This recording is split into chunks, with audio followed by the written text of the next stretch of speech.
ರಾಜ್ಯದಲ್ಲಿ ತಾರಕಕ್ಕೇರಿದ ಏರ್ಪೋರ್ಟ್ ನಿರ್ಮಾಣ ಜಟಾಪಟಿ. ರಾಜಕೀಯ ತಿರುವು ಪಡ್ಕೊಂಡ ಎರಡನೇ ವಿಮಾನ ನಿಲ್ದಾಣ ವಿಚಾರ. ಏರ್ಪೋರ್ಟ್ ಜಟಾಪಟಿಗೆ ಬೆಳಗಾವಿ ಸಚಿವ ಸಾಹುಕಾರ್ ಎಂಟ್ರಿ ಆಗ್ಬಿಟ್ಟಿದೆ. ಶಿರಾದಲ್ಲಿ ಏರ್ಪೋರ್ಟ್ ನಿರ್ಮಾಣಕ್ಕೆ 30 ಶಾಸಕರಿಂದ ಪತ್ರ ಬರೆಯಲಾಗಿದೆ. ಶಾಸಕರ ಸಹಿ ಸಂಗ್ರಹಕ್ಕೆ ಇಂಬು ಕೊಟ್ಟಿದ್ದೇ ಸತೀಶ್ ಜಾರಕಿಹೊಳಿ.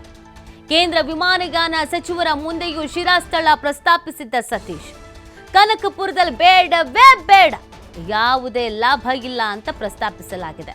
ಶಿರದ ಜಾಗವನ್ನೇ ಮತ್ತೆ ಪರಿಶೀಲಿಸಿ ಅಂತ ಕೇಂದ್ರಕ್ಕೆ ಮನವಿ ಬರೆಯಲಾಗಿದೆ. ಮುಂದಿನ ವಾರ ದೆಹಲಿಗೆ ತೆರಳಿ ಕೇಂದ್ರ ವಿಮಾನಯಾನ ಸಚಿವರನ್ನ ಭೇಟಿ ಮಾಡಬೇಕು ಅನ್ನುವಂಥ ಪ್ಲಾನ್ನಲ್ಲೂ ಇದ್ದಾರೆ. ಮತ್ತೊಮ್ಮೆ ಪ್ರಹ್ಲಾದ್ ಜೋಶಿ ಎಚ್ಡಿಕೆ ಮೇಲೂ ಒತ್ತಡ ತರುವಂತ ಸಾಧ್ಯತೆ ಇದೆ ಸತೀಶ್ ಟೀಮ್ ಕಡೆಗಿಂದ. ಪರಮೇಶ್, ರಾಜಣ್ಣ, ಜಯಚಂದ್ರ, ಸತೀಶ್ ಜಾರಕಿಹೊಳಿ ಒಂದು ತಂಡ ಕ್ರಿಯೇಟ್ ಮಾಡ್ಕೊಬಿಟ್ಟಿದ್ದಾರೆ. ನೋಡಿ, ಎರಡನೇ ವಿಮಾನ ನಿಲ್ದಾಣ ಸ್ಥಾಪನೆ ವಿಚಾರದಲ್ಲೂ ಕೂಡ ರಾಜಕೀಯ ಜಟಾಪಟಿ ಅನ್ನೋದು ಮುಂದುವರಿತಾ ಇರೋದು.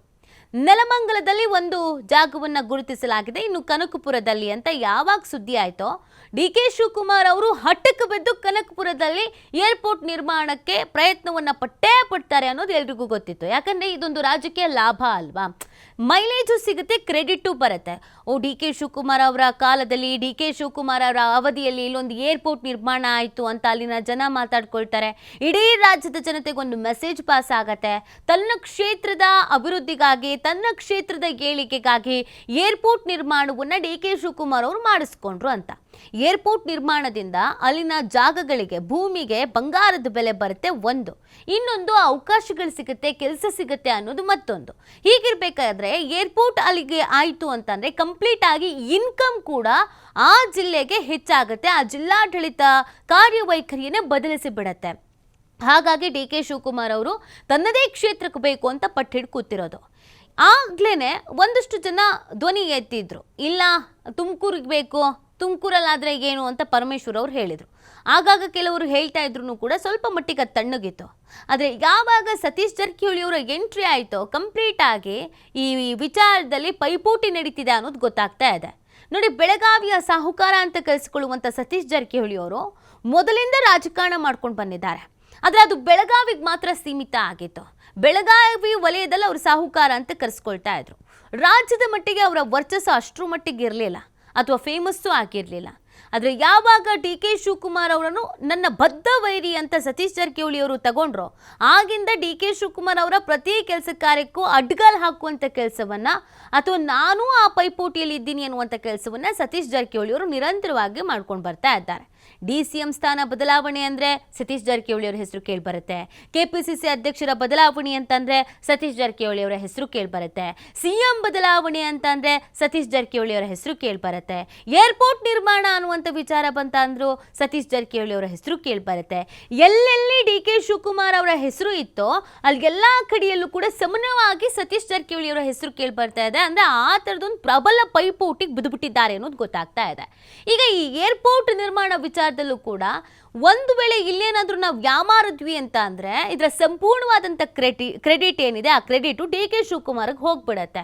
ಡಿ ಕೆ ಶಿವಕುಮಾರ್ ಅವರ ಮಾತು ನಡೆಯುತ್ತೆ, ಅವರಿಗೊಂದು ವರ್ಚಸ್ಸಿದೆ ಅನ್ನೋದು ರಾಜ್ಯದಲ್ಲೂ ಮತ್ತು ಹೈಕಮಾಂಡ್ನಲ್ಲೂ ಕೂಡ ಪ್ರೂವ್ ಆಗ್ಬಿಡತ್ತೆ. ಮತ್ತು ರಾಜ್ಯದ ಜನತೆ ಡಿ ಕೆ ಶಿವಕುಮಾರ್ ಅವರ ಪವರ್ ಏನಂತ ಇದೆಯಲ್ಲ, ಆ ಪವರ್ ಎಷ್ಟರ ಮಟ್ಟಿಗಿದೆ ಅನ್ನೋದನ್ನ ಅರ್ಥ ಮಾಡ್ಕೊಬಿಡ್ತಾರೆ. ಹಾಗಾಗಿ ಅದೆಲ್ಲದಕ್ಕೂ ಅಡ್ಗಾಲ್ ಹಾಕಬೇಕು ಅಂತಂದ್ರೆ ನಾವು ಮಧ್ಯದಲ್ಲಿ ನಮಗೂ ಬೇಕು ಅಂತ ಬೇಡಿಕೆ ಇಡಬೇಕು, ಅವ್ರಿಗಿಂತ ನಾವೇನು ಕಮ್ಮಿ ಅಂತ ಕೇಳಬೇಕು. ಆ ಕಾರಣಕ್ಕಾಗಿ ಸತೀಶ್ ಜಾರಕಿಹೊಳಿ ಅವರು ಈಗ ತಮ್ಮದೇ ರೀತಿಯಾದಂಥ ಒಂದು ಗುಂಪನ್ನು ಕಟ್ಕೊಂಡಿದ್ದಾರೆ. ಎಲ್ಲರ ಸಹಿ ಸಂಗ್ರಹಿಸಿದ್ದಾರೆ. ಕನಕಪುರದಲ್ಲಿ ಮಾತ್ರ ಮಾಡಲೇಬೇಡಿ ಅಂತ ಹೇಳ್ತಾ ಇದ್ದಾರೆ. ಈಗ ಇಲ್ಲಿವರೆಗೂ ಇಲ್ಲ ನಮ್ಮ ಶಿರದಲ್ಲೂ ಮಾಡಬಹುದು, ಯೋಚನೆ ಮಾಡಿ ಅಂತ ಹೇಳೋದು ಒಂದು ಲೆಕ್ಕ. ಅಖಂಡ ಕರ್ನಾಟಕದಲ್ಲಿ ಎಲ್ಲಿ ಬೇಕಾದರೂ ಮಾಡಿ, ಕನಕಪುರದಲ್ಲಿ ಮಾತ್ರ ಮಾಡಲೇ ಕೂಡ್ದು ಅನ್ನೋದಿದೆಯಲ್ಲ, ಇದು ಪ್ರಾಮಾಣಿಕವಾಗಿ ನಡೀತಾ ಇರುವಂಥ ಒಂದು ರಾಜಕೀಯ ಜಟಾಪಟಿ ಅನ್ನೋದು ಕೂಡ ಗೊತ್ತಾಗ್ತಾ ಇದೆ. ಅದರಲ್ಲೂ ಕಳೆದ ಬಾರಿ ಸತೀಶ್ ಜಾರಕಿಹೊಳಿ ಅವರು 4-5 ದಿನ ಹೈಕಮಾಂಡ್ ನಾಯಕರನ್ನು ಭೇಟಿ ಆಗಿದ್ರು. ಆ ಸಂದರ್ಭದಲ್ಲಿ ಪಕ್ಷಾತೀತವಾಗಿ ಅಂದರೆ BJP ಅವರನ್ನು ಭೇಟಿಯಾಗಿದ್ರು, JDS ಅವರನ್ನು ಭೇಟಿಯಾಗಿದ್ರು. ಯಾಕೆ ಭೇಟಿಯಾಗಿರ್ಬೋದು, ಏನು ಚರ್ಚೆ ನಡೆದಿರ್ಬೋದು, DK ಶಿವಕುಮಾರ್ ಅವರನ್ನು ಹಣಿಸಲು, DK ಶಿವಕುಮಾರ್ ಅವರನ್ನು ಸೈಡ್ಲೈನ್ ಮಾಡಲು, DK ಶಿವಕುಮಾರ್ ಅವರನ್ನು ಮಣಿಸಲು ಏನೇನು ಪ್ರಯತ್ನ ನಡೀತಾ ಇರ್ಬೋದು ತೆರೆ ಮರೆಯಲ್ಲಿ ಅನ್ನೋದೊಂದು ಪ್ರಶ್ನೆಗಳು ಹುಟ್ಟಾಕೊಂಡಿತ್ತು. ಈಗ ಪ್ರಹ್ಲಾದ್ ಜೋಶಿ ಅವರು, HDK ಅವರು, ಪ್ರಹ್ಲಾದ್ ಜೋಶಿ ಅವರು ಸಹಜವಾಗಿ BJP, HDK ಅವರು ಇಲ್ಲಿ ಶಿವಕುಮಾರ್ ಅವರ ಬದ್ಧ ವೈರಿ. ಹಾಗಾಗಿ ಎಲ್ಲರೂ ಸೇರಿಕೊಂಡು DK ಶಿವಕುಮಾರ್ ಅವರ ಕೈ ಏನಿದೆ ಅದು ಮೇಲುಗೈ ಆಗಬಾರ್ದು ಅನ್ನುವಂಥ ನಿಟ್ಟಿನಲ್ಲಿ ಪ್ರಯತ್ನಗಳನ್ನು ಪಡ್ತಾ ಇದ್ದಾರೆ. ಸತೀಶ್ ಅವರ ಟೀಮ್ಗೆ ಪರಮೇಶ್ವರ್ ಅವರು, ರಾಜಣ್ಣ ಅವರು, ಜಯಚಂದ್ರ ಅವರು ಎಲ್ಲರೂ ಕೂಡ ಜಾಯ್ನೂ ಆಗಿದ್ದಾರೆ.